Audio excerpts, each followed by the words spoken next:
All right, good morning, everyone. Welcome. This is the California Advancing PREA project, and you're here for setting up services for incarcerated survivors on February 21st.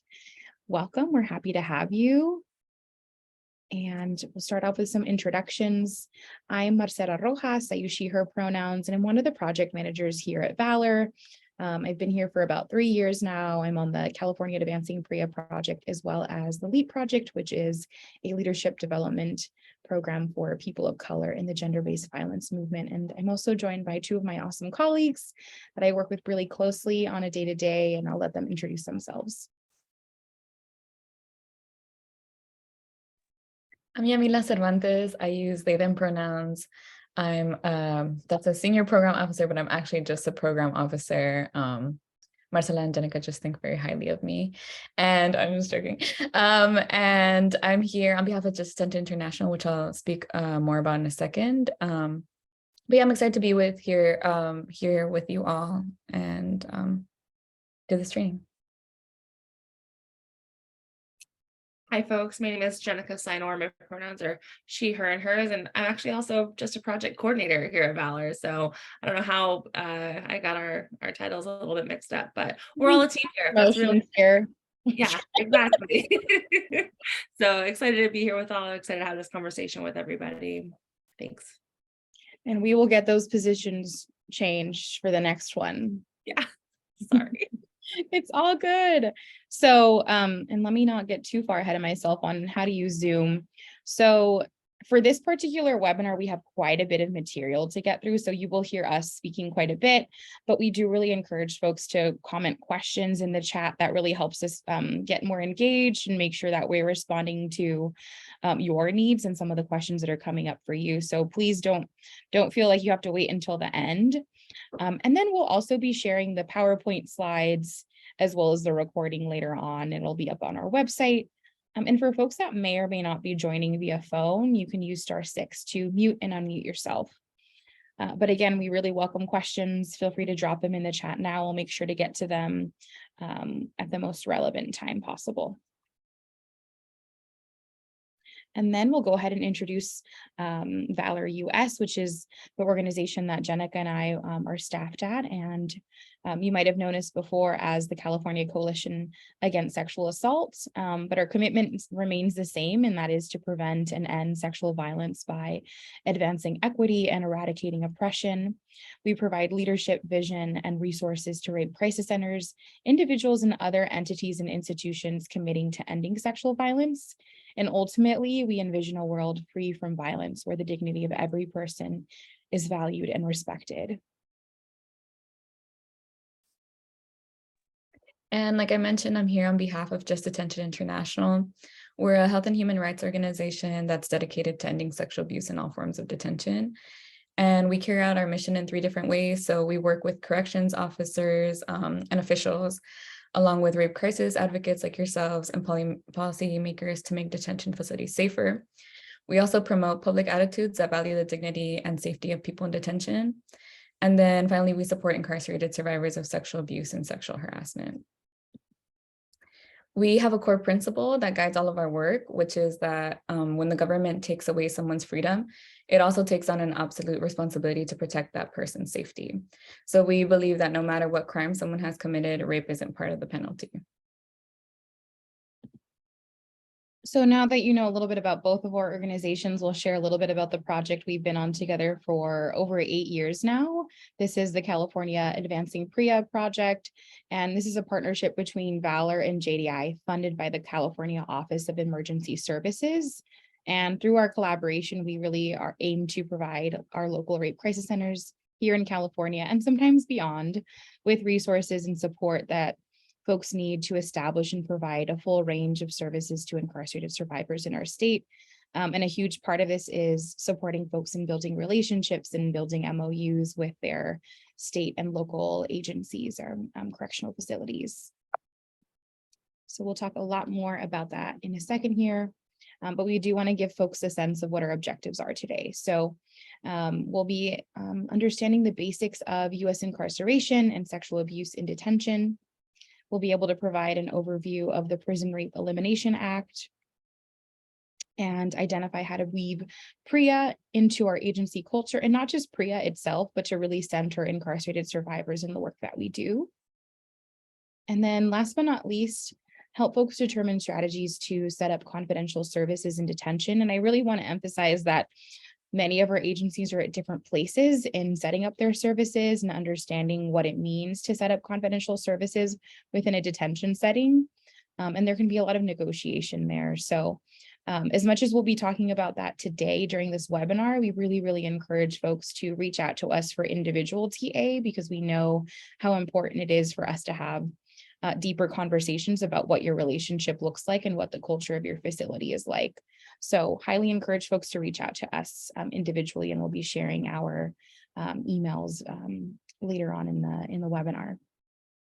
But before we get started, we just want to give a note on really encouraging folks to take care of themselves during the webinar. We do welcome folks to turn your cameras off. If you'd like to keep it on, that's totally fine as well. If you're, drinking some tea, having some coffee, having a snack, that's no problem. We do not mind watching people eat on camera, so please do that if it's helpful to you. And then take deep breaths as needed, and this is a reminder for us as well. And if you need to step out, use the restroom, take a stretch, feel free to do so. We highly encourage that. It is a 2-hour webinar, and we'll have one break that we'll settle into in the middle. But as you need to, feel free to listen to your bodies and take care of yourselves. So we will go ahead and get started on the basics of U.S. incarceration. So I'll hand it over to you, Mila. Yeah, thanks, Marcela. So we're just going to start with a helicopter view of incarceration in the United States. And then we'll talk very briefly about the issues of sexual abuse of people in detention, just to ground us in this work. And so when we talk about the United States, the US doesn't have just one criminal justice system, right? Instead, we have thousands of federal, state, and local tribal systems as well. There's an overwhelming number of facilities in the United States, and these systems hold almost 2 million people within them. And there's a lot of variation in how these facilities are run, but what they have in common is that people held in them aren't free to leave. There's often a lot of confusion between the differences in the facilities, in particular, the differences between jails and prisons. So I kind of wanted to gauge where we're at, our understanding of that. Does anyone know the difference between a jail and a prison? And you're welcome to type your response in the chat or unmute yourself if it feels right.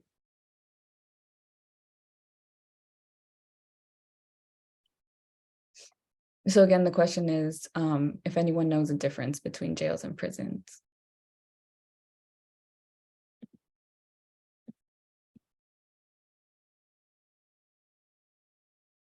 Yisel put in the chat federal versus county or city. Okay, Maki put jails are shorter sentences typically. And Yadim put the length of sentence. Yeah, definitely. So there are some key distinctions in terms of the sentences, the length of sentences, and actually on the next slide, we share some of the key distinctions to be aware of between jails and prisons, especially to help us message appropriately when we're talking about the difference between the two. So in California, jails are typically run by local law enforcement, so like a sheriff's department. And this is different from a prison system, which is run by either a state government. So in California, these are CDCR facilities, or by the federal government. So we have FCI or BOP facilities.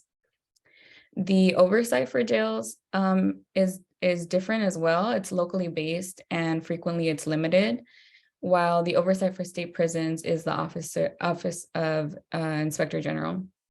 And in California, the OIG, or Office of Inspector General, is responsible for overseeing what happens inside prisons. And they should work to address the mishandling of incidents of sexual abuse within California state prisons. Like folks already mentioned in the chat, prisons hold people who have been convicted of a crime, whereas the majority of people in a jail system, they haven't been tried or convicted yet, meaning they're awaiting trial, which is partially why the length of stay for someone is much shorter in a jail system than in a prison system. So I think folks already sort of hinted at that in the chat. People tend to be in jail for less than a year, whereas people in prison are there for longer than a year. And while the length of stay in the jail system tends to be shorter, unfortunately, many people tend to re-enter the jail system frequently, often due to lack of support, which increases recidivism rates.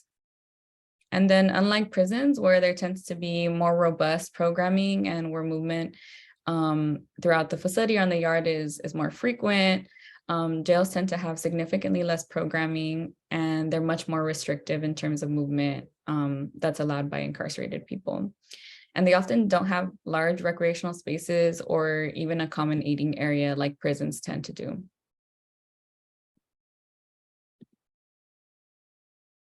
And so this graph by the Prison Policy Initiative shows how we house the 2 million people that I referenced in an earlier slide. It's important to note that the United States incarcerates people at a way higher rate than any other country. And this graphic shows us that most of those people are housed in state prisons, but we also have a good majority of people in local jails. And similarly, if we were to show you a graph of California, you'd see that most people are also housed in state prisons and local jails.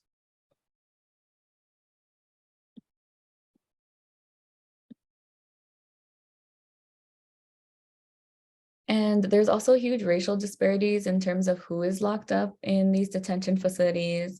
Black and Latina people are incarcerated at a much higher rate than their white counterparts. And this is a vital piece of information, especially as we think about the relationship between racism and mass incarceration. And actually the next slide shows us that the disparity only grows bigger when we look closer to home. So the California disparity gap is even wider than the national average, and it places our state among the top 10 United States states with the highest Black and white differential for incarceration. Ultimately, this just means that there's a huge disparity between in how incarceration looks for Black people and how it looks for white people in the United States.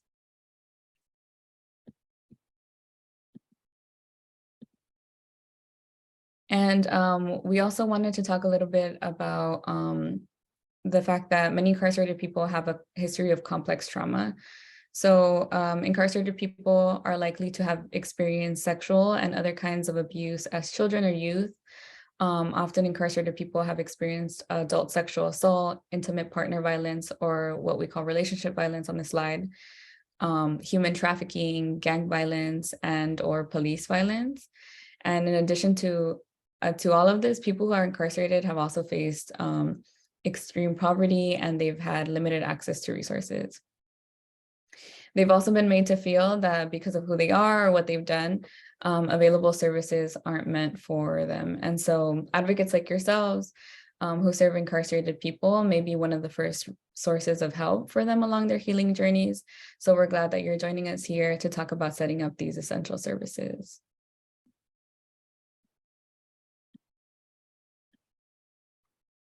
And until fairly recently, there actually wasn't much data on sexual abuse in detention. According to an estimate by a lead researcher at the Bureau of Justice Statistics, roughly 200,000 people are sexually abused in US prisons and jails each year. And something to note about this figure in particular is that it represents the number of people and not the number of incidents of sexual abuse. It also doesn't account for sexual harassment, which we know is rampant in detention facilities. So because we know that the majority of survivors are abused not just once, but again and again, this doesn't give us a full picture of the rates of sexual abuse in detention, but it does give us a sense of what it looks like.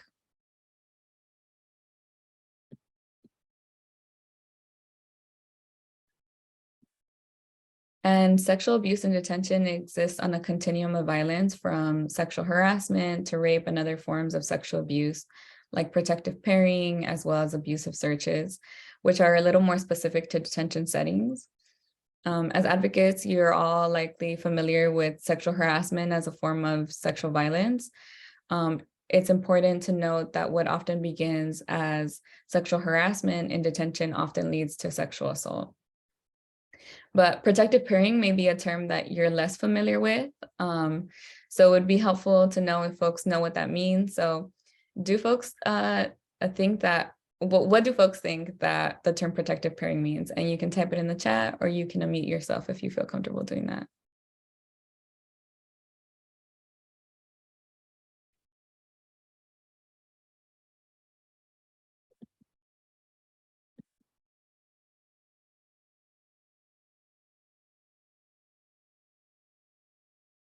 Okay, I'm seeing having a sexual relationship for protection.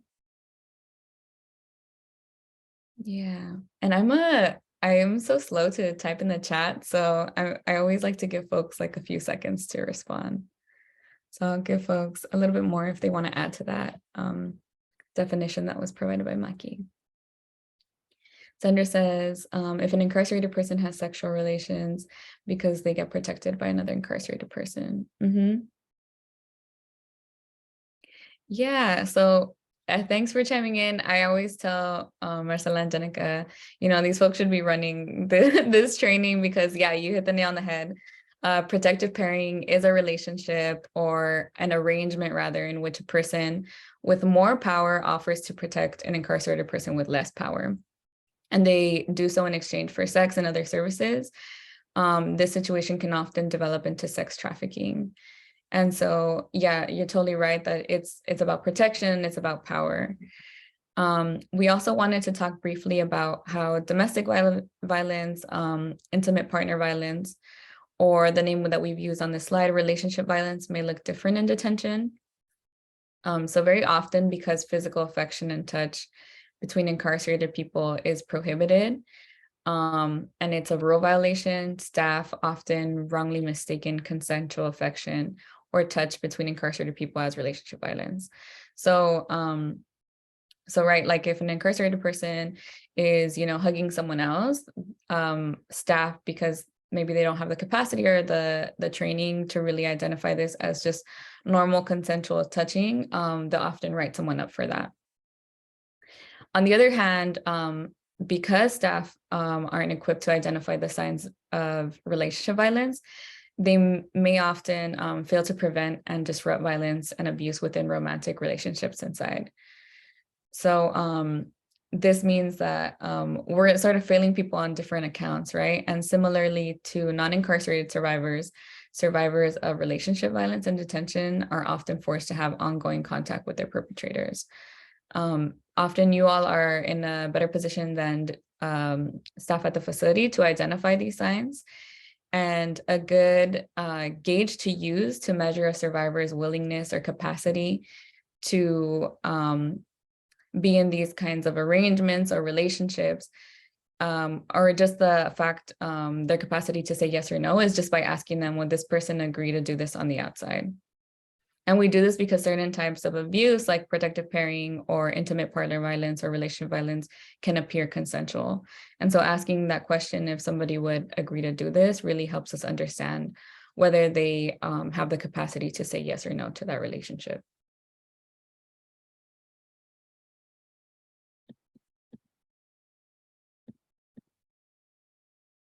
And we want to talk a little bit about who perpetrators target. So perpetrators of abuse are looking to get away with abusing or harassing others. They tend to single out people who are not likely to be taken seriously when they're explaining their needs or when they're reporting their abuse. They also tend to single out people who are perceived to be weaker or less credible, or somebody who will be blamed for the abuser's actions.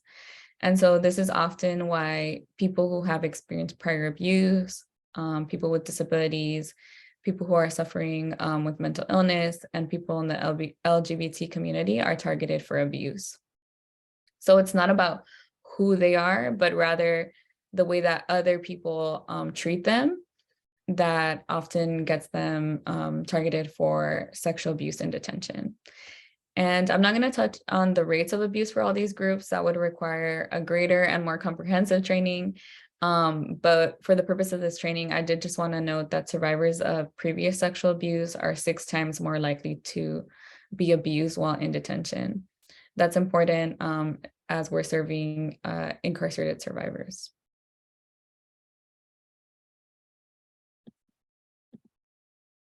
And then in terms of who perpetrates sexual abuse in detention, we know that nearly equal rights of sexual abuse are perpetrated by staff and incarcerated people inside facilities. And when we talk about that, we're talking about adult facilities, but in juvenile facilities, over 82% of victimized youth are abused by staff. And when we're talking about staff, we are talking about security staff like corrections officers, but we're also talking about people who are contracted, which might include people who work in the food service, people who work in the mental health department, people who do medical work, maintenance work, people who work in education or facility administration, and we're also talking about volunteers. So basically, we're talking about anybody who gets to leave the facility at the end of the day. Does it surprise anyone that that there are nearly equal rates of sexual abuse perpetrated by staff? Feel free to put your reactions in the chat, or show us an emoji. And for me, I was personally shocked to read this, just because, I didn't assume that would be the case. And so while it may be obvious, do folks have an understanding of why there's no such thing as a consensual relationship between staff and incarcerated people?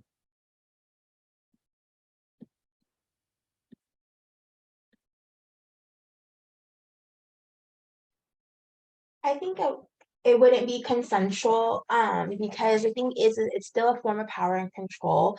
You can't give consent and it be equal. Like, so if you're gonna be having an intimate partner relationship with someone in a detention setting, then you're still doing favors for that person. There's no way you could have a healthy, open relationship with another person. That your staff. And I think it's alarming that the rate of sexual assault from staff is that high. Yeah, thanks, Connie. And I'm seeing in the chat that folks are echoing what you said. So people are talking about power, control. Somebody mentioned that I'm assuming staff take advantage of incarcerated people because they have no rights. People are speaking to the power dynamics, and yeah, that's totally true. So like many of you brought up, staff and incarcerated people can never be in an equal relationship. That's because of the power differential that you're speaking to. There's no such thing as consensual sex between an incarcerated person and a staff member. And any kind of sexual contact or relationship is always considered abuse. And so on the next slide, we talk a little bit about why this is the case, right? So PREA and applicable laws, they recognize that it's impossible for a person in custody to meaningfully agree to sexual contact with staff. Because staff ultimately have power over incarcerated people, regardless of the age of the incarcerated person, then the power dynamic isn't a dynamic that is equal. And like Connie said, right, staff ultimately have power over every aspect of an incarcerated person's life, from programming to if and when they can eat. They also have power over decisions about when they can have visits from their families. And so even if the incarcerated person's, mentions that they consented or even lies about it during an interview or refuses to cooperate with an investigation, the incarcerated person is a survivor of abuse and cannot in any way be held responsible.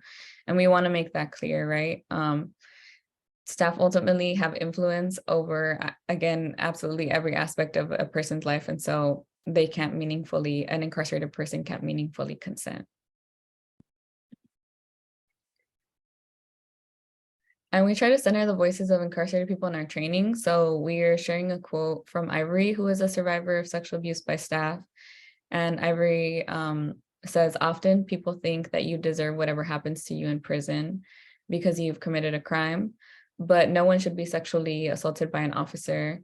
Inmates have no power to protect themselves, so we rely on officers to make it a safe environment. And like Sandra said, this is really a sad case because folks rely on staff to be responsible and to take care of them. They are in their custody, and so it's disturbing to know that there are nearly equal rates of sexual abuse perpetrated by staff.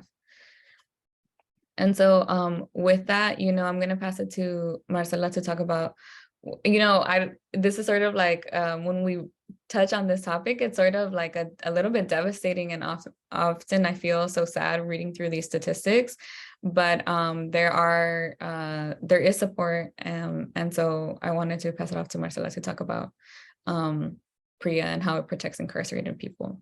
Yeah, thank you, Yamila. And I just want to point out that the Prison Rape Elimination Act would not be here without people like Ivory, who were speaking out about sexual abuse in detention, which we know is really, really difficult to do. It's really difficult because it's dangerous, and it can put people in a position where structurally the institution does not protect them. And so that's why the Prison Rape Elimination Act was created. And as we know, policy is only as good as the people who implement it. So I'll talk about what the policy says that we should do.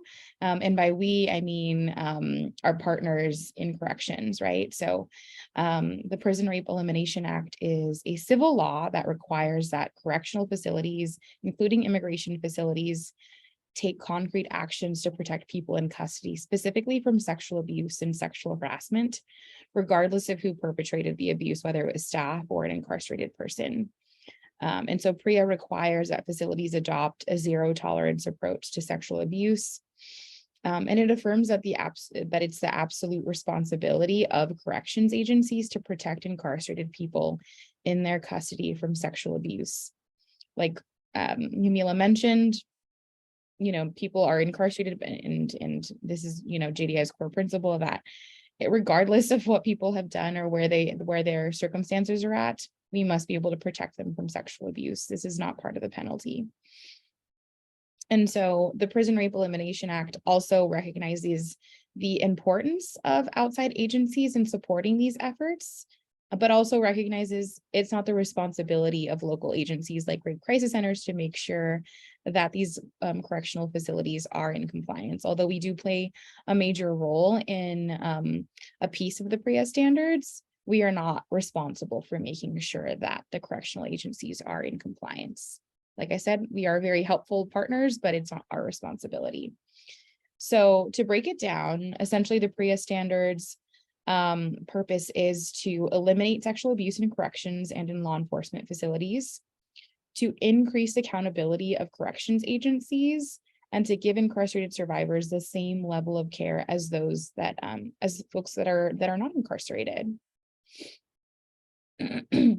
And so here's a quick checklist for you all to review, because the PREA standards does have about 50 individual standards. I do encourage folks to go out and search for them on the PREA Resource Center. I'll drop a link in the chat in a few slides here where you can view them fully, but we do want to give a quick overview of what the PREA standards are really dedicated to.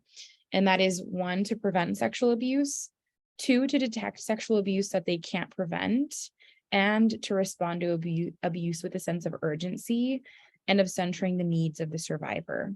And a huge piece of that response is also where we come in, which we'll talk about later. And so some of these responses look like protecting all incarcerated survivors from abusers and making sure that they're separating perpetrators from survivors.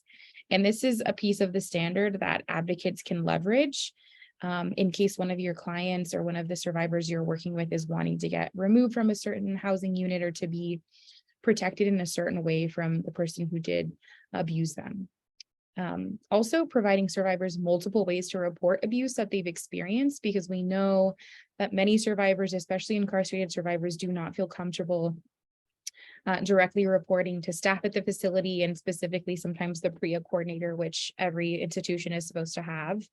And so There are other options like providing the survivor with an outside reporting agency, like the Office of Inspector General for the state prisons, and for the county jails sometimes is a little bit more difficult to find. And also another thing that they can do is report to a family member, some type of acquaintance that they trust, and that acquaintance or family member or friend can make that report directly to the correctional facility in case the survivor doesn't feel safe doing so themselves. We must also make sure that survivors have access to appropriate emergency and ongoing medical and mental health care. This includes the forensic exam, but it also includes care after the fact as well, making sure that survivors are receiving that mental health care, whether that's through the correctional facility and their therapist, or whether that's through an agency like your own, an advocate at a rape crisis center. And then the last two are to increase staff and agency accountability, to have processes in place where staff know how to respond to sexual abuse, that know how to prevent sexual abuse in detention. And last but not least, to provide access to rape crisis services that are available to those in the community as well. And I do want to talk about MOUs between corrections agencies and RCCs, because the PREA standards are really important and they are federal law. But the MOU between your agency and the correctional facility is going to be paramount to have as well. So I'm going to drop a couple links in the chat that I encourage folks to bookmark, to save, to share with your management team if you don't have an MOU in place with your county jail. So I have an MOU template here, and I'll kind of talk about what's within this MOU template in the next few slides. But this is a template that folks can use. And I highly encourage not to just send the template to a correctional agency. We don't want to make things too easy on them. We want to make sure that they build a relationship with us first. Something that we find often is that they'll get an MOU with us and they're like, oh, great, thanks. We're going to pass our PREA audit now. And we want to make sure that not only do they have this on paper, but they also know how to implement once on the MOU. So that looks like having many conversations before you even provide them this piece of paper. So just have to give you that caveat before I drop that in the chat. Well, I already did drop it in the chat. And then another resource I want to share with folks is a PREA standard, which is 115.53, inmate, detainee, and resident access to outside confidential support services. This is a PREA standard that I know advocates go back to time and time again to really make sure that when they're advocating and using the PREA standards, that they know what the PREA standards say. And so go ahead and click on that. You can find all the other PREA standards on there as well. Like I mentioned, bookmark those two, save them. And then I'll get into what some of the MOUs that we've created look like. So at a minimum, this is what your jail or your prison or your immigration facility should have in their MOU. All the services that you're wanting to be able to provide to incarcerated folks, which means medical forensic exam and investigatory interviews, hotline calls, and written correspondence. And I want to mention too that throughout the conversations about facilitating these services, you want to be talking about how they're going to maintain confidentiality between you and the survivor and them in the correctional institution. And so again, it can be a lengthy process. It can be a complex process to enter into, because your idea of confidentiality and the way that you really protect confidentiality between you and your clients is going to look a little bit different from their expectations of what confidentiality is allowed. So you really want to bring in your conversations around why confidentiality is a trauma-informed way to provide services, and how it makes people feel safer and it makes environments safer.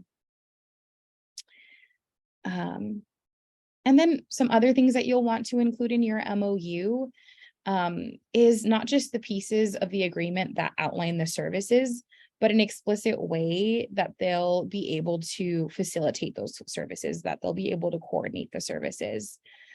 This would include agreements from the facility that contacting your agency is simply a part of the standard protocol response to a report of sexual violence at the facility. So the facility has essentially a response team. And I highly encourage, and I recognize it's also a challenge to be able to be a part of that response team, to be able to give them feedback on how they're calling you, at what rate they're calling you. It also gives you an opportunity to have conversations about confidentiality and how that pertains to your work. And then in addition to that, you'll want some specific language about how the facility is agreeing to share information about your agency and your services. This might be that they're sharing brochures during their intake process anytime someone enters the facility. It could be via a weekly video broadcast, and I recognize that is a huge feat and a huge challenge. We have had at least one agency that's been able to do that, but not everyone has been able to get that to be agreed upon. And then bare minimum is to have posters near the phones where they'll be making calls, and any sort of other literature that can be accessed in the housing area, so that they can have your hotline number up on the wall or your address to be able to make or to write a letter to you. So those are some of the things that are really helpful. But what is really, really most helpful and what we found is to be able to write really awesome letters and meaningful letters, and to provide services that are relevant to their needs. And that's where people start to share word of mouth, so-and-so's rape crisis center helped me with this. And we found that a lot of incarcerated folks start to reach out to agencies once they've been hearing about your services. And then I'll share a little bit more about MOUs. This will be our last slide on MOUs. And I also recognize that MOUs can be very jargony. They can be very, make us feel disconnected from our work, but they're really important in terms of solidifying the agreements. And, I think when there's a lot of staff turnover, this is a document that you can go back to and say, these are the agreements we made prior to so-and-so's departure. How are we going to continue being able to make this agreement come to life? So the last couple things we want to say about MOUs is to make sure that you have an agreement from the facility to support your rape crisis center in coordinating in-person services, staff training, and facility tours and meetings. It may not be that in-person services start immediately when your MOU is put in place, but you do want it in your MOU in case at one point in your agency is able to build capacity to provide, in-person services once a week or once a month. I highly recommend not including the amount of times you'll be able to provide counseling services, so that you can be able to sort of determine that with your client, rather than having it be determinate upon the MOU that you wrote, years ago. And then a contact sheet for multiple key staff on either side of your partnership, whether that's the RCC or the correctional agency, and essentially an agreement to notify one another if there is staffing changes, because inevitably there will be staffing changes, and we do want to make sure that we've agreed to communicate those changes to each other, rather than finding out, later on that you haven't heard from so-and-so in a while, and now you've got to track down somebody else to tell you who the PREA coordinator is, or have them track down who your new advocate is. And then another sort of best practice we've come to see is really helpful is to have a term limit of no more than 3 years from the date of signing the MOU. And this is really because there's a PREA audit every 3 years, and we do want there to be an opportunity for you all to check the MOU if it's expired, and to make some updates to the MOU if some things haven't been working out the way that you'd like them to be, whether that's adding more specificity about confidentiality, or adding more specificity about the services that you're going to provide. And so a term limit of more than 3 years sort of, goes beyond that sort of 3-year PREA audit cycle. And so you want to ensure that, especially if your relationship is pretty new and you don't have an established relationship, that it is at least no more than 3 years. Okay, so now we've talked a little bit about the PREA standards. We've also talked about MOUs. So I'm going to do a quick poll question. So I'll pull up the poll. I'll launch it here and make sure that folks can see it. And the first question is, who must be in compliance with the PREA standards? Is it jails, prisons, immigration detention facilities, rape crisis centers, all of the above, or just A, B, and C? And then our second question is, do advocates have to report abuse to detention facilities? Is it yes, no, or it depends? Number 3, do the PREA standards address abuse that happened prior to detention? Yes, no, or it depends. And then 4, do the PREA standards address sexual harassment? Yes or no? And I'll let folks have some time to answer all 4 of those questions. I know normally we just do one at a time, but this is like a pop quiz.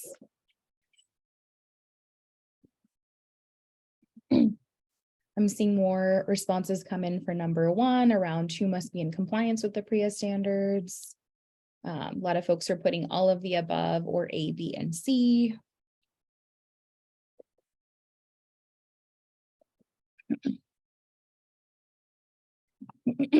Number 2, do advocates have to report abuse in detention? One person says yes, no. The majority of folks are saying no. Some folks are saying it depends. Number 3, do the PREA standards address abuse that happened prior to detention? Some folks are saying it depends. Mostly it depends. And then I'm going to go ahead and end the poll, give folks the answers they're looking for. So the corrections agencies must be in compliance with the PREA standards, and inevitably we do get folks that say all of the above. The rape crisis centers also have to be in compliance with the PREA standards. And I'm curious, from folks that said all of the above, what was your thinking process in terms of thinking, yes, the rape crisis centers are a part of this? Feel free to drop something in the chat, but I do just want to note too, again, those 50 standards include things like adding more cameras to certain areas to increase surveillance. And so a lot of what is in the PREA standards are outside of our responsibility. So I think when we talk about just one of the PREA standards that are relevant to us, it really feels like we are responsible. And in some ways, that's really awesome. I want folks to feel responsible for providing those services, and to make sure that incarcerated survivors know that your services are available, and at the same time also know that it's really the correctional agencies that are responsible for being in compliance and to protect the folks that are in their custody 24/7. So again, the answer is jails, prisons, immigration detention facilities, juvenile halls, any sort of correctional facility, but not the rape crisis centers. And then, do advocates have to report abuse to detention facilities? First and foremost, I want to say no. If a survivor comes to you and says someone sexually assaulted me, that is not a signal for you to go call the PREA coordinator or to go call someone staffed there that you know and say, so-and-so was sexually assaulted. Did you do something about this? That's not the way we go about that. But the answer is sort of like, it depends, right? Because there may be moments when someone comes to you and says, I'm thinking about harming someone else or harming myself. That's very, very uncommon that this will happen. And it may be that in your policy that you must notify law enforcement, that you may have to notify somebody, that someone said, I have a plan to hurt myself. So I'm muddying the water here, but I do really want to say you absolutely do not need to report sexual abuse, but there may be moments when someone may disclose self-harm or harm to others. And you definitely want to check with your management team and check in with us as well on how to handle this, because oftentimes it could be that you make a call to corrections and they don't do anything, or that they may cause more harm. And so if you ever have to do something like this, please follow up with the person you spoke to. Please follow up and see how that person is doing, because mental health care is not what we think it is in corrections. It's very slim to nothing. Do the PREA standards address abuse that happened prior to corrections? So yes, but PREA does not exclude survivors it does. And also there may be moments when a survivor of child sexual abuse discloses to you, but that doesn't mean that they'll have access to a forensic exam. So they still have a right to your services. And this is something that gets a little wonky sometimes with corrections because they see this as outside of the bounds of the PREA standards. But if you look closely, it is inclusive of anyone who's experienced sexual abuse, regardless of when it happened. And then last but not least, do the PREA standards address sexual harassment? They do. And this is something that obviously forensic exam will not take place at this point, and an investigatory interview will take place. And something that we found, though, is that while survivors of sexual abuse have the right to a PREA advocate during, or victim advocate during the forensic exam, they don't have the right to an advocate of sexual harassment. Someone, a survivor of sexual harassment, doesn't have the right under the PREA standards to have an advocate during the investigatory interview, which is really a shame and something that I still encourage folks to advocate for. And this is something that I think is important to note. The PREA standards are really the floor for the services that we provide. They are not where we sit, and that's not where we stand, and it's not where we stay. We do continue to advocate for more. And I highly, highly encourage folks to reach out to us if that's something that you're interested in doing. You know, for example, the PREA standards don't include in-person services, but many of our agencies are doing that.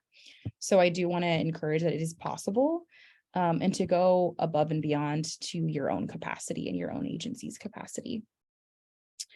I want to pause here and see if anybody has any questions. We went through quite a few answers and questions and answers there.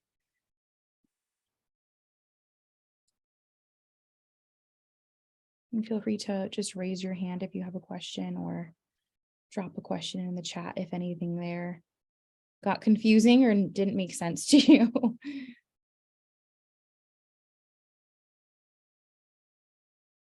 No questions so far. Okay. All right. Well, I'm going to move on to the next slide, but that doesn't mean you can't ask a question. So feel free to drop that in the chat. And we are going to take a break right after we read Rodney's quote, where he says, "This was, in a word, enslavement. My body no longer belonged to me, but to someone else, to my husband, a rapist who totally controlled my life with a constant threat of violence." And so this is something that Yamila talked about earlier on in terms of protective pairing, which I think can be a really deceiving term and can seem like it is about solely protection. But I'm really glad that folks pointed out that this is about control, and it's about power. And I think it behooves us to be really, really, really careful with how we talk to folks about this. We don't want to blame people for entering relationships like these.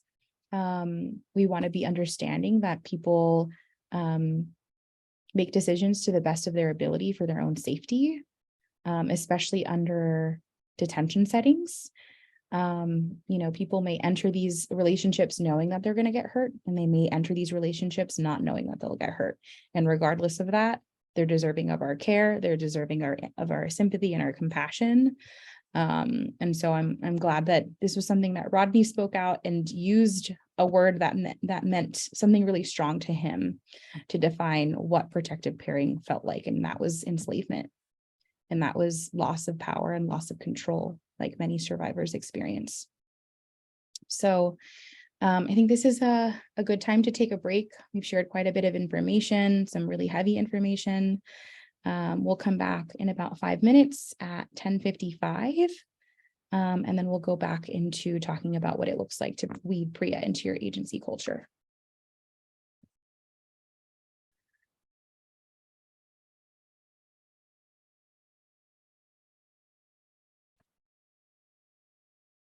All right, we're back for weaving PREA into your agency culture.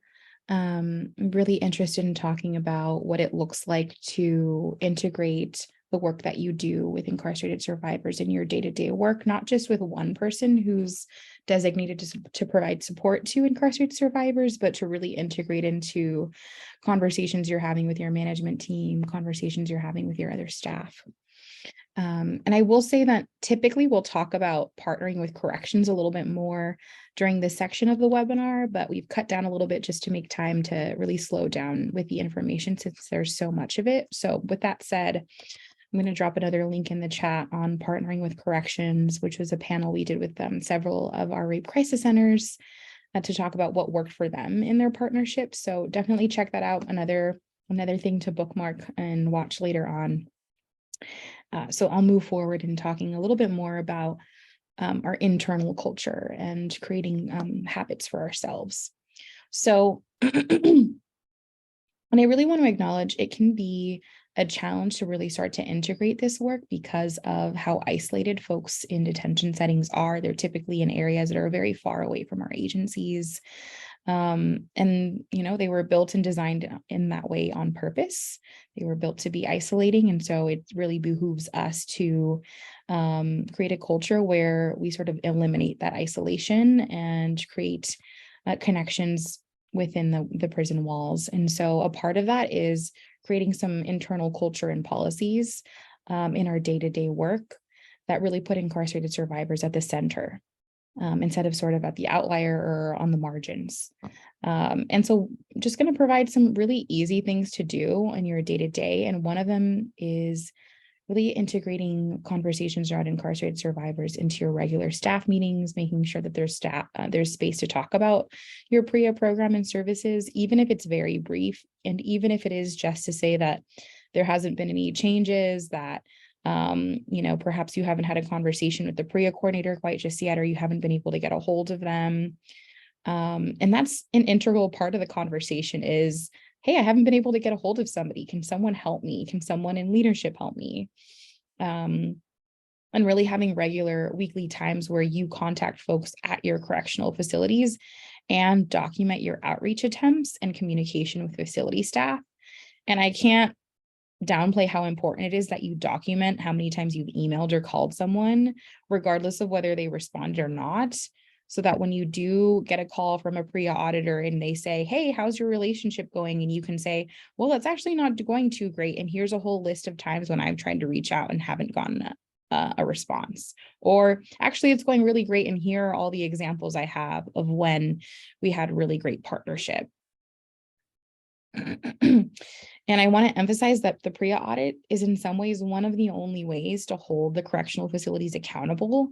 And the best way to hold them accountable to your partnership is to have documentation of how it's going. And so keeping these meetings and contacts regular will really keep them sustainable, even if individual positions at your agency change and grow, or individual positions at the correctional facility change and grow. So having more than one contact at the facility is going to be really helpful, because if one person goes, again, you'll have to go track someone down that does know who the new person in the position is. Let's see, we've got some more ideas on how to integrate habits. Oops, I skipped along a little too far. Okay. And this one is to go ahead and review your agency's policies to ensure that the language is inclusive of incarcerated survivors. And I think the first place folks tend to go is your intake forms. So are there spaces for you to check off that the survivor is incarcerated? Were they or where they're incarcerated, what their inmate number is, and whether they were assaulted or harassed by a staff person, another incarcerated person, or maybe it's child sexual abuse, a partner prior to being detained. So being really clear about where they're incarcerated, whether they're incarcerated, and who caused the harm. Something else that RCCs have also done is to create a manual that outlines best practices for their PREA program.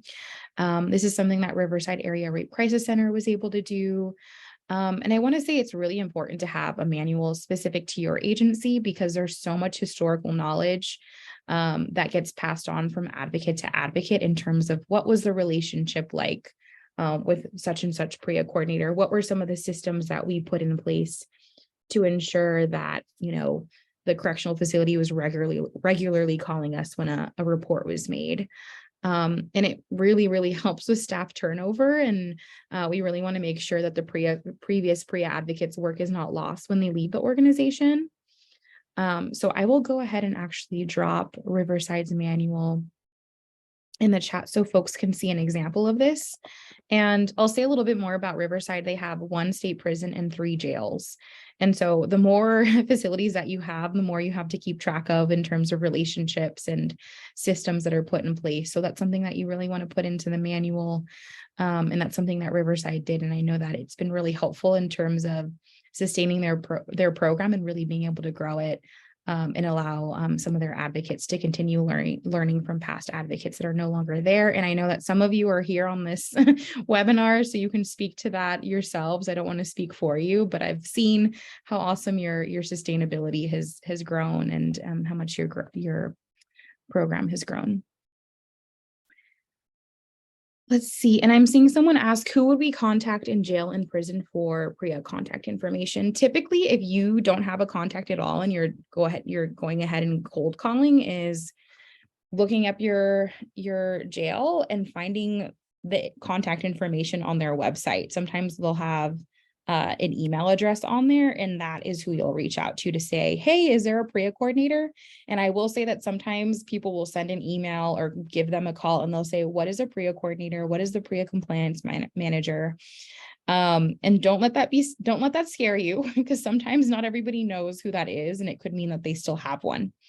So you can nicely just go ahead and say, oh, this is their role. They're in charge of, making sure that that their jail or their prison is in compliance with the PREA standards. And this is what the PREA standards are.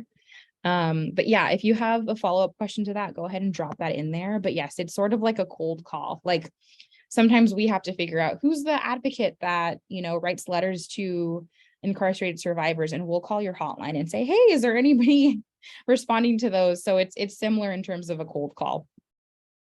Yeah.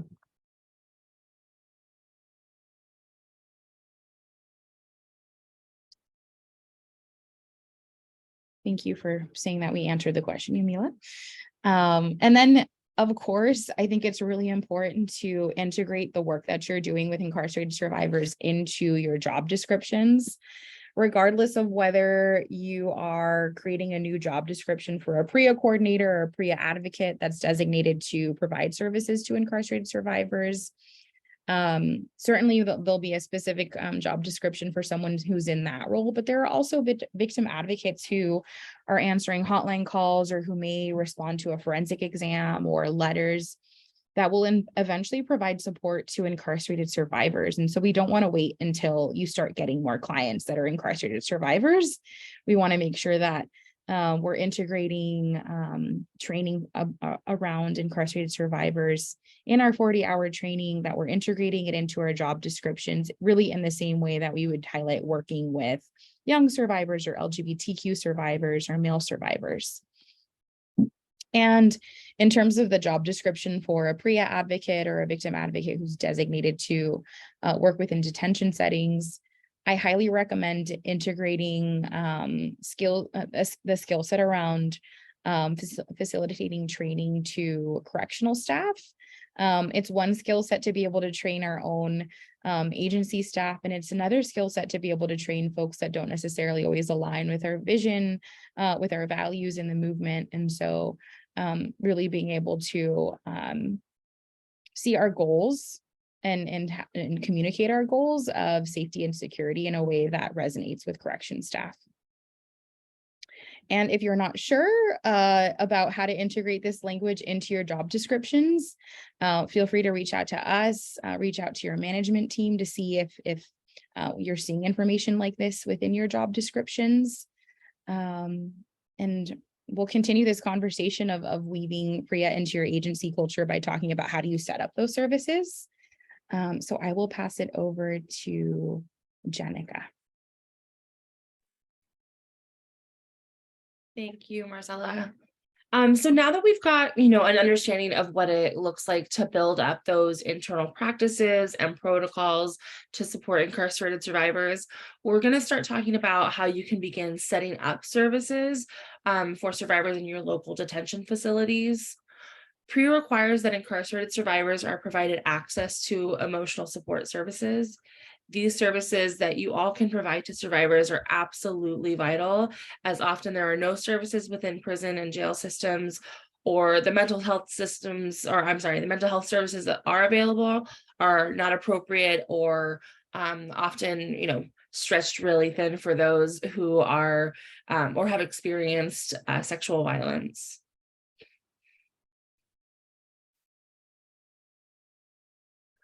We have another survivor quote here. So Troy was abused by a fellow youth at a juvenile facility. He was forced to provide sexual favors to an older boy who promised to protect him from others, but didn't. Troy is now free and he's a member of JDI's Survivor Council, but this abuse was extremely traumatic for him. As he puts it, being attacked and not receiving support from the adults in charge turned my world upside down. I take that with me wherever I go.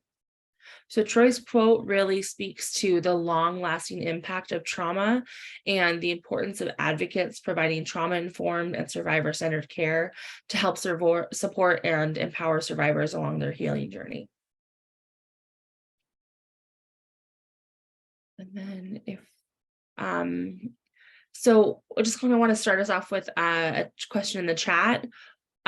What are some things your agency has done or can do internally to prepare to provide services for folks in detention?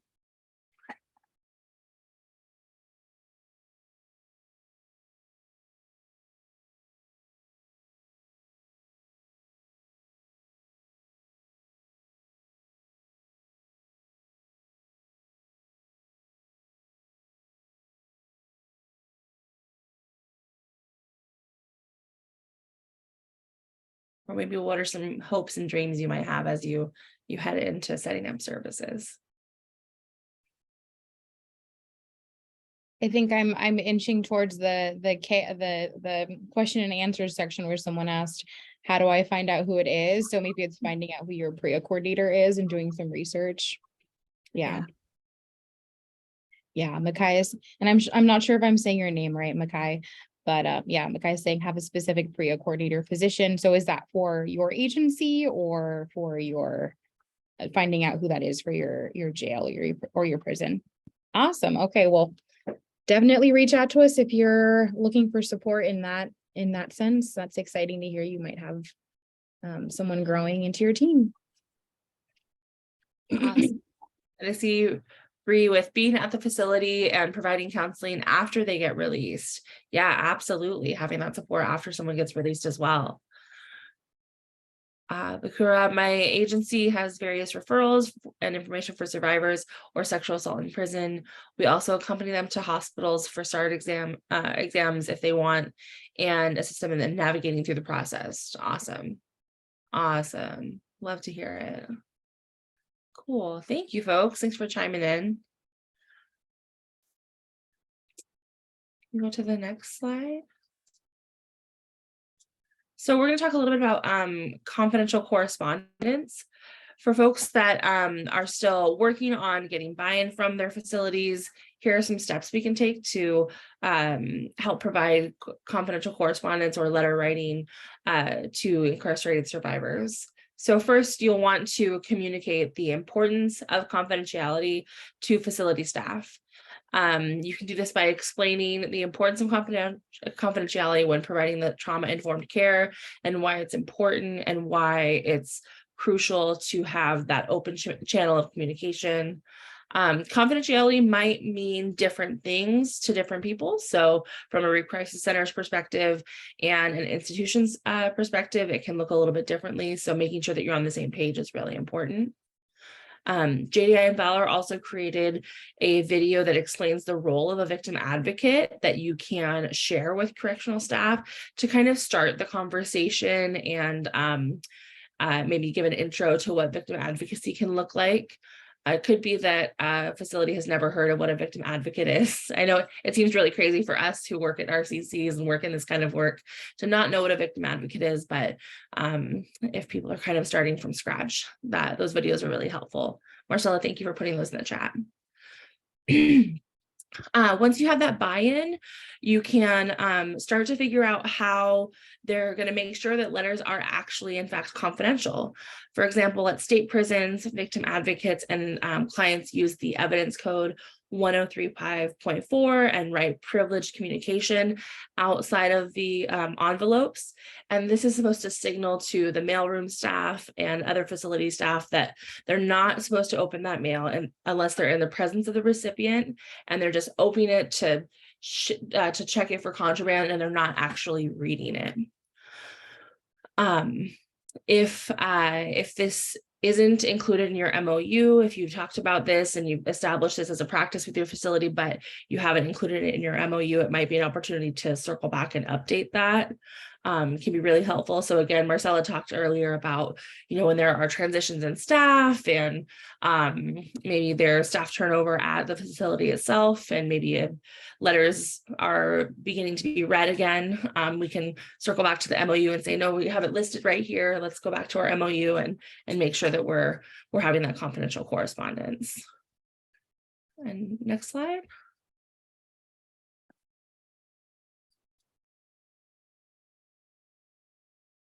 So some of the challenges, let's see. There we go. Sorry. Being really wonky. I had to click on it 3 times and then I went. Okay, it happens to the best of us. I do the same thing.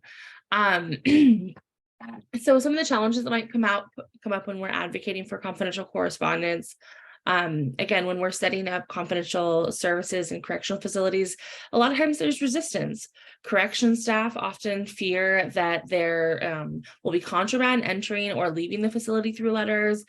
They may just not see the reason to have confidential letters. There's a lot of control dynamics that exist within detention settings, and that can also shine through in some of the fears that come about when wanting to provide confidential letters. They might just be unfamiliar with how to handle confidential mail. Even though they're expected to treat legal mail as confidential, it might just be unfamiliar to them.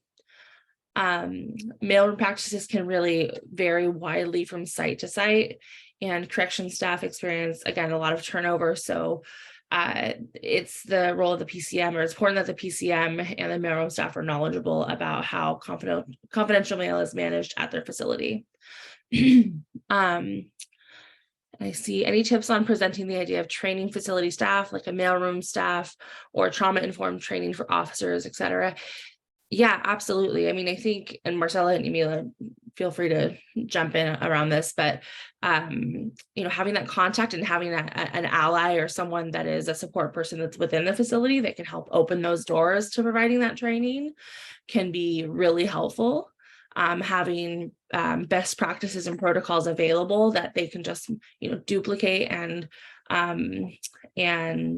it is put into practice pretty easily. And offering a training as a collaborative effort, or this is how we're helping you, help us help you, help us, right? And approaching it as an ally, so to speak, with the facility, making their jobs easier in a way.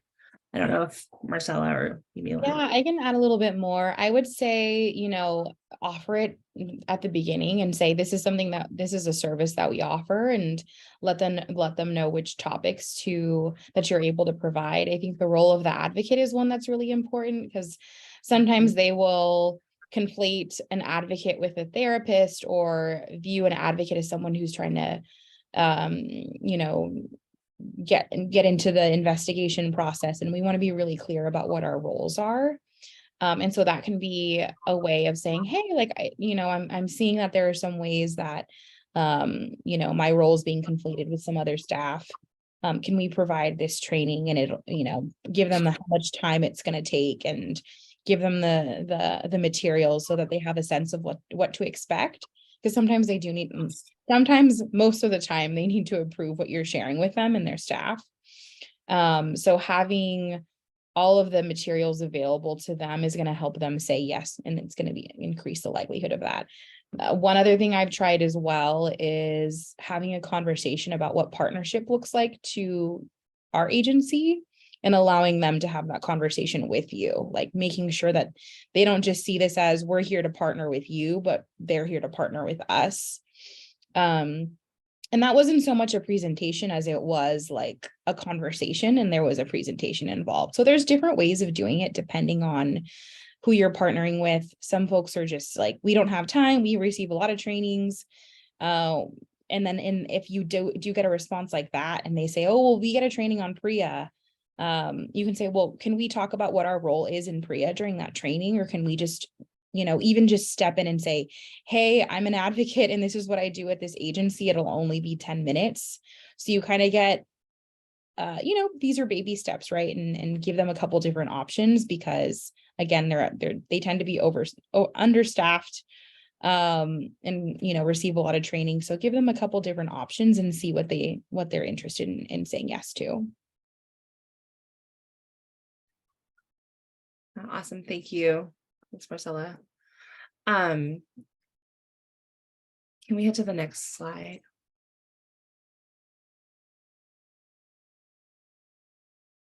So we talked a little bit about this already because of your questions, so thank you for that. Another thing we want to maybe mention is if you've established, okay, we're going to treat mail confidentially, and the facility has agreed to that, and things are going well, and you're seeing that that mail is being treated confidential. If there are hiccups that happen with that, or you see that, or you're hearing from your client that a letter is being opened prior to them receiving it, or it is being read, addressing that really kind of quickly and being in contact with the PCM, and maybe utilizing that as an opportunity to let us know if we can provide additional training, or let us know, how we can support or reiterate it for staff, or kind of touching base and being in regular communication as a part of that partnership that you're building, right? With the facility itself.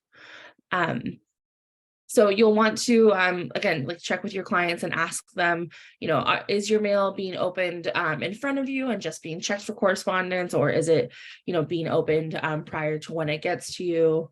And then you can also use the barriers to access form, or the reporting form that we have provided. We have it in most of our newsletters, but we can also put it in the chat here. That helps to track every time a barrier like that presents itself, and we keep track of it on our end, and then we can help work on that with you all as well. It's just a really quick Google form that asks when it happened, what happened, and just some basics. That helps us also to keep an eye on statewide trends that are happening in each facility.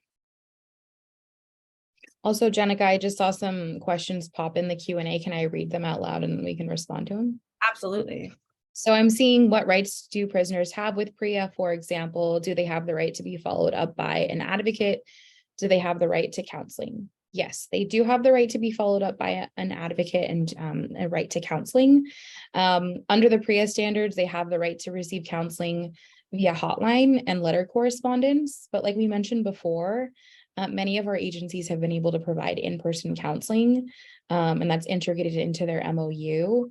I will be really transparent in saying that, for example, if you are trying to follow up about a PREA report and see how it's going, depending on your relationship, the staff may or may not be able to provide you that update. And so that might be a sort of challenge that you might meet when you're trying to get an update for your client. But in terms of following up with a survivor, after a forensic exam or after a hotline call, as long as you have their consent to reach out to them via letter, or to reach out to a PREA coordinator to set up in-person services, that's absolutely their right to receive your counseling services. Would y'all add anything else to that? I was going to add that they also have the right to an advocate during the investigative process. I feel like that often gets overlooked by the facility. So I empower all of you to support folks during that time. And also I wanted to mention that even if folks decide not to make a report, they should have access to these services. That gets a little confusing, I think, oftentimes at the facility level. So I did just want to make that clear for folks.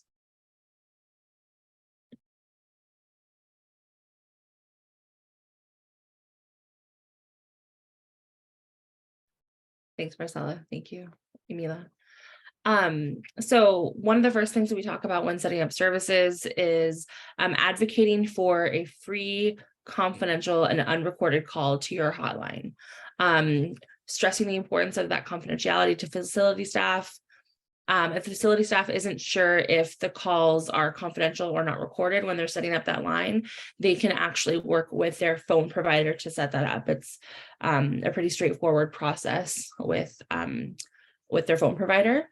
Again, that's one of the main ways that folks access that support from victim advocates and that counseling and that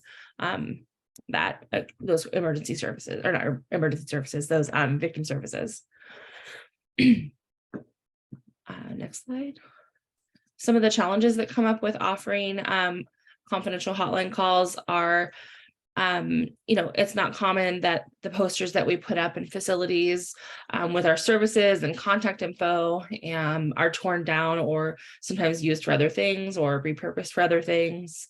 Other challenges that come up with these calls is that while the calls are confidential, but by the phone provider, the environment that they're calling from isn't entirely private. So they can be in a communal space, they can be in a hallway where other incarcerated people or staff are passing by regularly, or it's just loud and can hear them and hear what they're talking about. There's often a time limit on calls from inside a jail or prison. So we all know that on a crisis call or on a crisis line, it can take some time to build some rapport with someone, or it can take someone time to feel comfortable on a hotline. And with those time limits, it can be really tricky to allow someone the time and space that they need to really feel comfortable. And then county jails, they're likely not able to make those confidential calls. I think it's come a long way. It really depends county to county, but it's a little bit trickier to get those confidential calls between folks that are in custody and RCCs.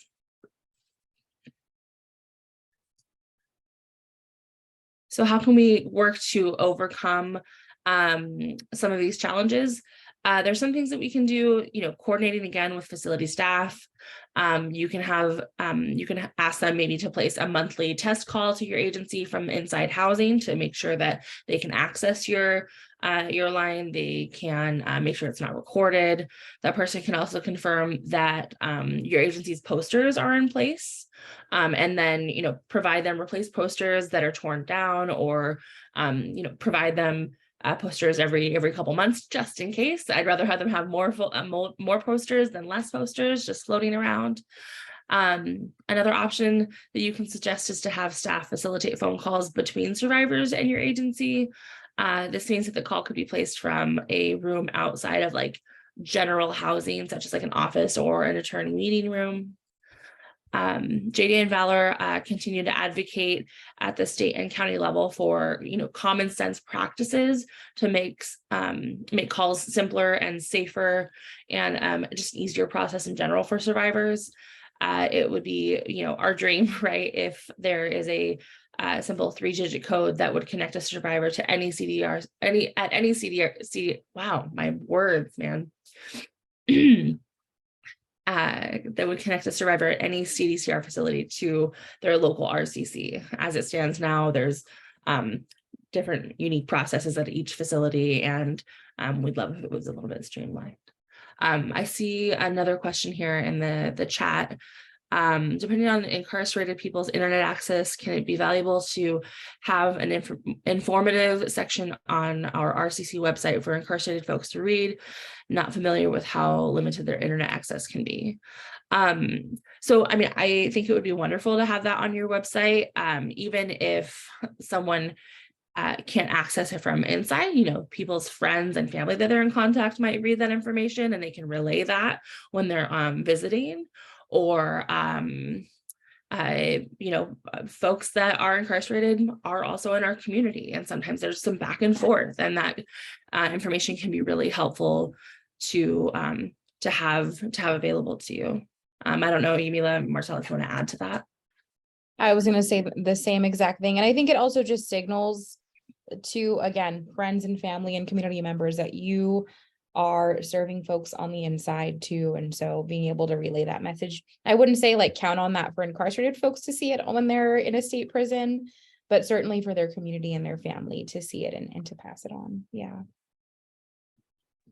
Yeah, and I was just gonna add that there's like a tablet rollout for CDCR facilities. So people should have more access to the internet. It doesn't mean that they do. And I feel like a lot of folks who are marginalized often tend to not be able to access things like internet, just in general, right? Like thinking about internet literacy and things beyond that. So, but I was going to add that I've heard of really creative ways that folks end up sharing their information beyond just posters, including a memo, like an RCC recently sent out like a memo to the entire facility about their services.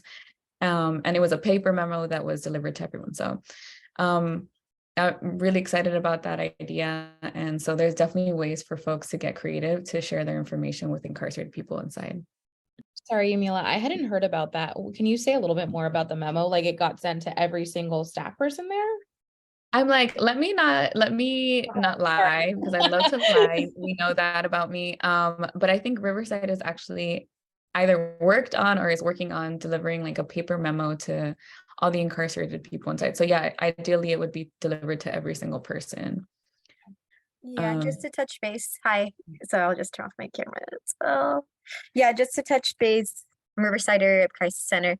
So yeah, that's what we're working on, is sending a memo. Hopefully it'll be in paper form, and then it'll also go out to all the staff members. The thing with our state facility is that they do have tablets. So we also want to send the memo through the tablet. And in order to for them to open up their tablet, they have to acknowledge that they've read the memo. So that's something that we're currently working on right now. So it's a good way to let them know that we're out there. If they don't want to look at the posters, at least, it's generated in the back of their mind, like, hey, we're here.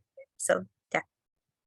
That's really awesome. And I just want to acknowledge that that's really cool that it's going to be showing up on the tablet.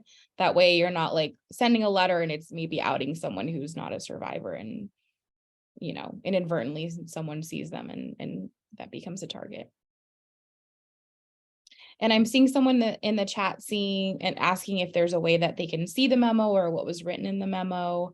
Brianna, if you're open to that, maybe you could drop your email in the chat and Makai can reach out to you. And yeah, not a problem. I just kind of gave our agency's information. I think someone from JDI actually gave me the memo template, so I have that, but I can always send it to you. It generally just kind of gives them information about myself, what the agency, our agency, what we provide. And then also it was very helpful if, again, with me, my goal was to get into the institutions. So letting them know the dates that I was there, so they know I'm not just like this random person who's sending a memo and there's no action behind it. So if you are there, just, say, hey, I came on this and this day, took a tour of the facility, got to meet some great, amazing people. And again, if you're there on site, which I'm hoping to be, the goal is next memo coming out when I will be on site would have the dates where they could come and speak to me. So yeah, I have no problem. I'll put my email in the chat. Thank you guys. Thanks, Bri. No, thank you for all your work and yeah, for always pushing for creative solutions around this kind of stuff. And I was actually going to say, Makai, I'm sorry to derail I know it's being recorded, but sorry to derail it a little bit, but we're here, we're available for training and technical assistance. And I actually had planned to reach out to you at some point. So stay tuned for that. Yeah, thanks for all the great questions. And Bree, thank you so much for chiming in. I'm glad you were here to kind of highlight what exactly that looked like. Oh, love it when that happens. Can we go to the Before we go to the next slide, I just wanted to say that I'm going to drop a link in the chat on developing outreach materials that are appropriate for detention. So I'll drop that link in the chat. It's a recording of some of our advocates talking about some of the approaches they've taken. And you said next slide, right? yeah. Is that it? Yep. I know, right? They're, yeah. See. Okay, so we're going to talk a little bit about forensic exams. So when you're working with your facility, identifying where the facility takes clients to receive that sexual assault forensic exam, whether it's to a hospital, to a specific clinic, figuring out like what their protocol that's already in place is. Or you'll want to find out, as much as you can about the facility's coordinated response protocol from the PCM or another contact. Requesting an advocate for accompaniment should be part of that protocol. It isn't always, but we want to help establish that and make sure that whenever a forensic exam happens, that they're calling your RCC and making sure that's a standard practice. Not only a standard practice when they're reaching out to you as a facility as the RCC, but maybe establishing an internal protocol for what that looks like if when they call and it's after hours, or maybe your dedicated PREA advocate isn't available at that moment. Like, what are those steps that are involved internally at your site to make sure that there's an advocate that's available? Because COVID is still very much a thing. You might want to discuss what remote accompaniment looks like. This is sometimes really common depending on COVID outbreaks and what's going on within the facility. I know that there are some RCCs that have done remote forensic accompaniment, and it's gone really well for them instead of just not being available at all. Best practices if you're doing remote accompaniments look like kind of bookending the exam with a conversation with the advocate before the exam happens. Ask if they have any questions, ask if they've been kind of told like what's going on, and provide any information you can, and that emotional support as you're able to, and then touching base with them after the exam. And seeing if they had questions about what happened or questions about, next steps, and, providing that support and some, letting them know what the follow-up is going to be after the exam from your RCC. And then you can go to the next slide. So we know that investigatory interview accompaniment by victim advocates is a really important piece of the advocacy process. And sometimes this doesn't always happen. We aren't always, facilities don't always call us, even though they should be. It's really important that your RCC creates a communication plan between your facility when an investigative interview is occurring. Facility staff should be trained to inform survivors that they have a right to a victim advocate during their interview, and that they call your RCC to accompany survivors during the interview. It's important to note that while sexual abuse investigations do require the victim advocate is made available for survivors, sexual harassment investigations don't make this a requirement according to the PREA standards. But as a survivor-centered and trauma-informed practitioners, we know that the best practice would be to ensure that advocates be made available for both types of investigations. This would require relationship building and training for the facility staff. If they agree to this, then they would actually end up exceeding PREA standards during their PREA audit. In the case that a victim advocate is not present during the investigation, it's important that facility staff provide the survivor with your RCC's materials and contact information. And then next slide.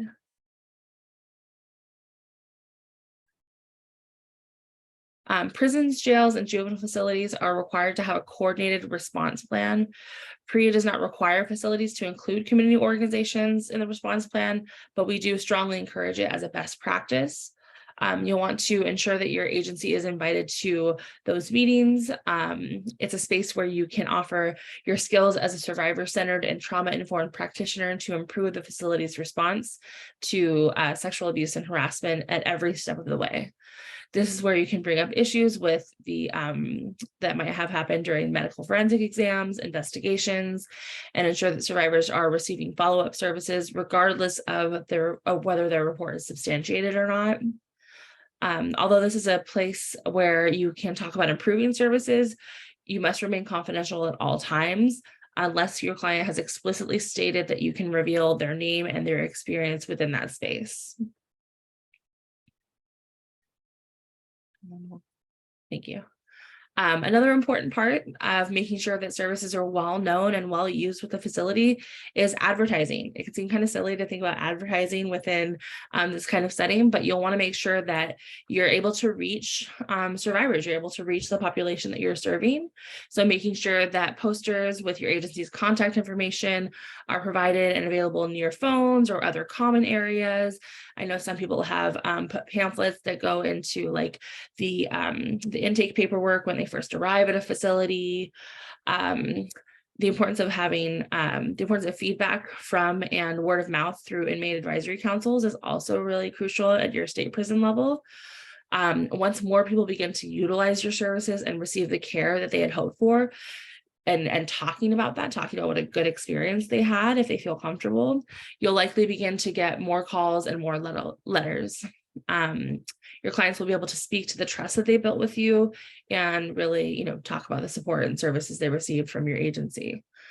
It's why it's really important. We talk about letter writing in another workshop that we do. It's really important to make sure that your letters are meaningful and personalized to each survivor, and that your hotline responders are confident when providing that emotional support, coping mechanisms, and resources to survivors in detention. News travels super quickly in detention settings. And so it's really important to make sure that folks have a great experience and a supportive experience at every time they are in touch with your agency. You can also set up a time to talk to mental health staff, intake staff, the PREA compliance manager about providing referrals to your services. Oftentimes, these are folks that are the people that are asking if incarcerated folks have experienced sexual abuse at any point in their lives. So these are opportunities for them to provide your materials in case they'd like to reach out for support for prior abuse to detention or ongoing abuse in detention. So if someone's having their normal intake with mental health staff or with medical staff, and someone discloses sexual abuse, that would be a great opportunity for them to provide a pamphlet or say like, oh, there's this resource available, or even making a direct referral to you for your services. As you begin to expand your services and create meaningful, confidential communication with survivors, you'll want to update the posters and pamphlets and update folks, update the folks that provide survivors with referrals to your services. So let's say, right now you have your hotline and your letter writing system established. A year from now, maybe there are other services, or you are able to provide in-person services. You'll want to stay in contact with those folks, stay in contact with the mental health staff and let them know like, hey, we actually offer this service now, or hey, we've actually updated this, and keep in contact with those folks.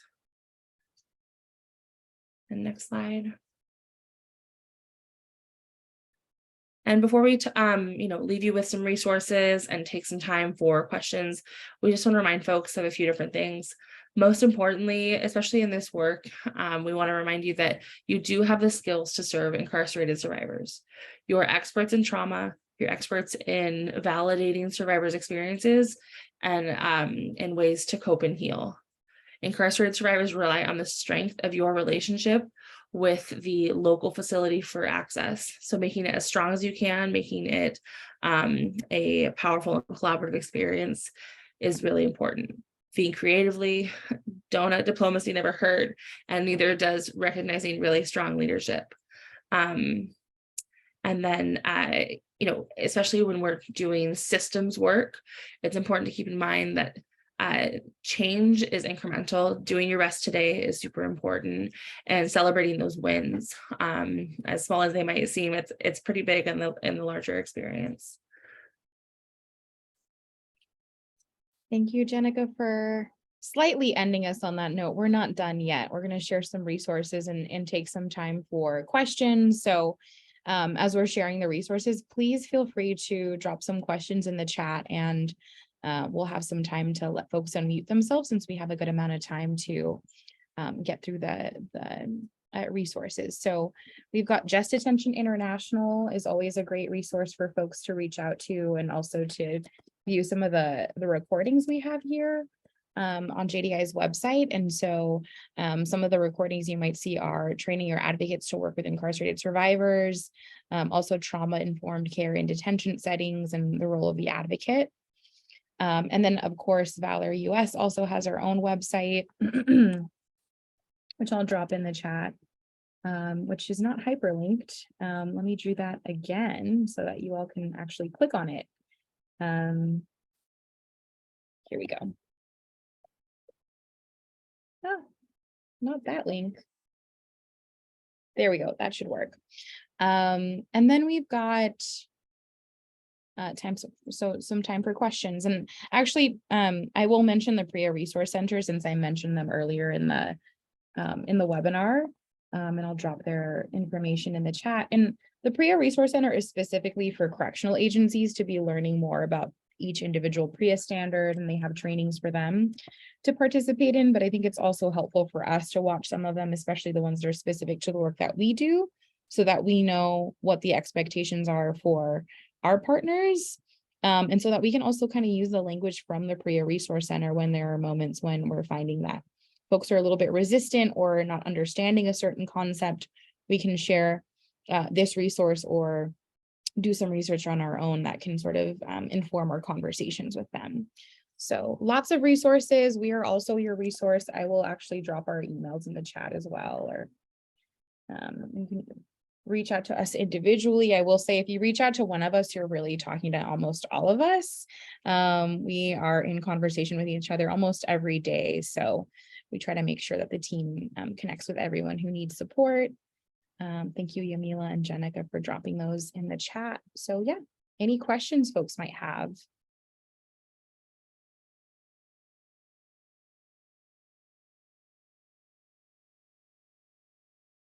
And I will actually stop sharing. That way we can just look at each other. I know folks asked questions during the webinar, so maybe people don't have any questions. They already got them out. But really there are no questions that we can't answer. Well, that's not true. There are some questions we can't answer. I'm not that confident. My question was to get everyone's email because I think I have a lot more questions. So I appreciate you guys adding those. Sure. Do you have any questions you want to ask now that might be helpful to folks on the call or the webinar? Oh, maybe if there are any specific positions at facilities that you look for other than the PREA coordinator, in case like those secondary contacts that you specifically look for. I know there's like programs divisions, which and let me think. Getting cleared to like enter the facilities, like those two positions I feel like are good other ones, but yeah, I would say the second position I think people tend to go to is anyone in a mental health position, whether that's a therapist or the director of psychological services. I think that people tend to reach out to the higher ups once they're not getting any responses from anyone else. And so that tends to go, you tend to go to the website and just figure out who that might be. If you have an MOU already, there usually is a list of folks that are on that MOU that you can reach out to. If you don't have an MOU, then it is really a cold call. But Jenica or Yamila, would you add anything else you would reach out to? Yeah, so I know at the county jail level, if you're doing like a cold call and you're just trying to find out who to talk to, and you say, you know, PREA compliance manager, and they're not really sure who that might be. Sometimes talking about like a compliance manager or who does like the ADA compliance support, and that might lead you to the right people. Or so oftentimes it can be the same person. The same person that does PREA compliance does ADA compliance as well. And sometimes there's like a whole team under that manager. The only thing I would add is like once you're already providing services or doing work, once you've already talked to all those people, I think there's often a committee or a body that represents the incarcerated people. And I also feel like that's useful to check in with them. So they're usually called like the IAC, like the Inmate Advisory Committee, or the MAC, the Men's Advisory Committee. And I feel like it's useful to check in with them every so often to talk about like outreach. and also about, yeah, just your services in general and how they feel about it. And I know you also asked about the clearance. That is, whoever you end up speaking with, they'll be the ones that'll tell you. But yeah, that some people I know have taken 3 months to get cleared, and some people get cleared in a month. So it really depends on their own system process. Yeah. Yeah, I'm in contact with multiple different facilities for our area that we cover, and some are quicker than others. Yeah, you'll find that some relationships move much more quickly than others, and you learn a lot from them, and you're like, okay, how can I use that for the other relationship that's not moving as quickly? Let's see, anything else we can add to that, y'all?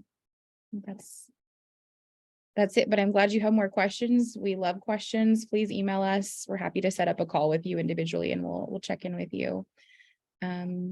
And I will remind folks, I just dropped the setting up services feedback survey. So please feel free to give us some honest feedback. Let us know how we can support you. And I also want to mention too that we have the providing services webinar that's coming up on March 7th. So we do have recordings of almost all the webinars we're going to do this year.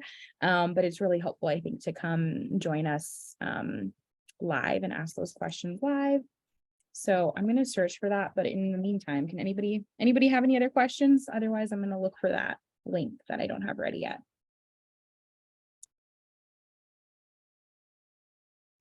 I just want to say thank you for all the support, and I'll definitely be reaching out to you guys to do like a individual call or interaction. Yeah, we're happy to support. And actually, I was going to mention very quickly, so, Bree, I'm gonna put you on blast again, but good blast, hopefully. And I was gonna mention that Riverside actually had a really successful tour of one of their local jails, where they were able to meet a lot of different people, right, Bree? And also the first I've heard of this, like, acquire different forms that allowed you to understand sort of what different processes look like. So I don't know if you wanted to speak to that a little and talk about how that tour went and who you were able to meet and what happened and all that.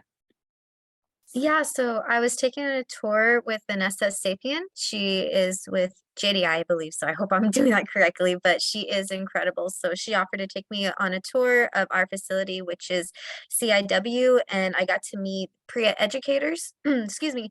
So those are actually incarcerated individuals who provide the education to the other incarcerated individuals about PREA. So it was really neat because we were able to provide updated information, updated brochures about the right to have an advocate present during an interview. I got to meet a lot of COs. I got to meet individuals in the mental health unit.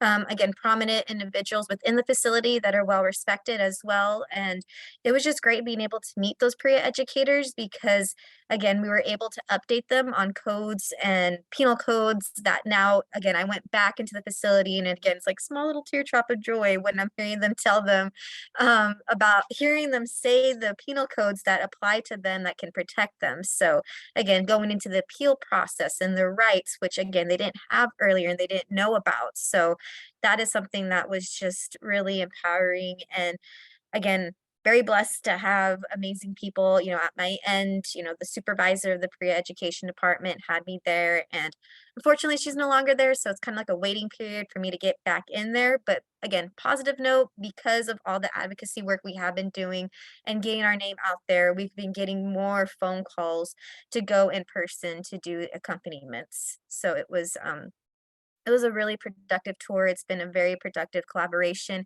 with other individuals. So yeah, it's been a ride. It really has, but nonetheless, it's been really, really good.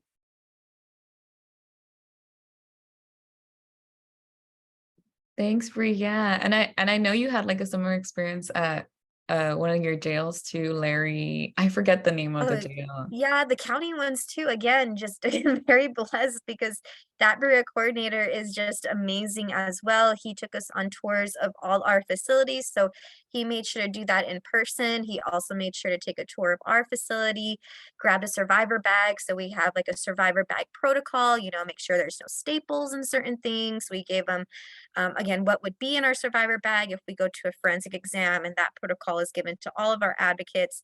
When I go into the institutions, it's just strictly the paperwork. And then even, which is good maybe for everyone to know, like on our folders, it has our agencies like information on there, but to also have like a blank folder, because some people don't want to know like the Rape Crisis Center provided them with this folder. So that was a good learning experience for me, because one of the survivors was like, oh no, like, can you peel off the name of it? I was like, oh yeah, no problem. So that's something I'm having in my bag as well. But yeah, with the county facilities, it's been great.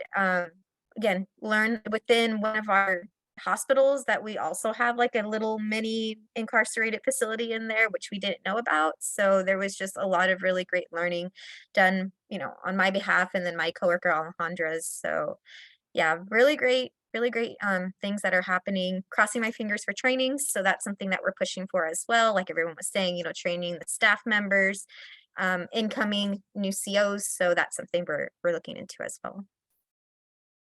You know, thank you. I appreciate it. I appreciate Feels it. like the monthly PREA advocate meetings where we have like touchstones where we get to celebrate. So I appreciate that you're sharing more of that.